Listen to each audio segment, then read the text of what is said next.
Ce mercredi 1er mars, BFM TV a dévoilé plusieurs extraits d'une interview d'une proche de Pierre Palmade. Face à Bruce Toussaint, cette dernière qui se trouvait avec le comédien dans sa maison de Célie-en-Bière a évoqué les heures qui ont précédé le drame.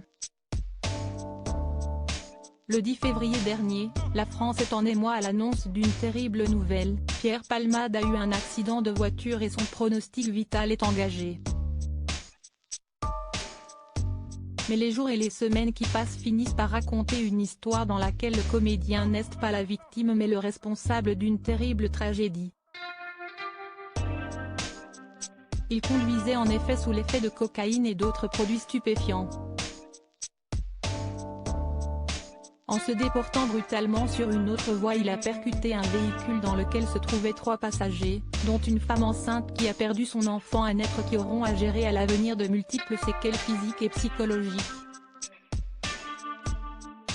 Ce mercredi 1er mars, BFM TV a diffusé un entretien avec un témoin clé des jours qui ont précédé le drame. Pour les besoins de l'interview, il a été rebaptisé Camille. Ce dernier, âgé de moins de 30 ans, côtoie Pierre Palmade depuis 3 ans. Pierre Palmade n'avait pas dormi depuis 3 jours, une amitié toxique, selon un proche de l'humoriste, puisque basée sur leurs différentes addictions au sexe, à la drogue et à l'alcool. Je pense que déjà, juste se piquer mutuellement, si est déjà se mettre en danger. Clairement. Surtout que j'ai déjà fait des overdoses et lui aussi.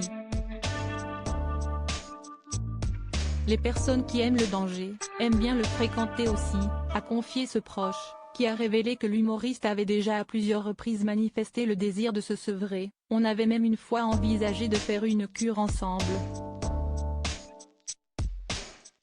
Finalement, j'y suis allé seul, a-t-il déclaré. Et de raconter les heures qui avaient précédé le drame à Bruce Toussaint. Drogue, alcool, médicaments, sexe, 3 jours sans dormir. Et selon le témoin, le matin même de l'accident, Pierre Palmade et ses invités avaient déjà fait une balade en voiture. Si est Pierre qui conduisait, a-t-elle précisé. Il se serait alors rendu à la pharmacie, Camille et lui, seraient restés dans le véhicule. Oui, on était tout défoncés, a-t-il confirmé. Il affirme désormais beaucoup penser aux victimes.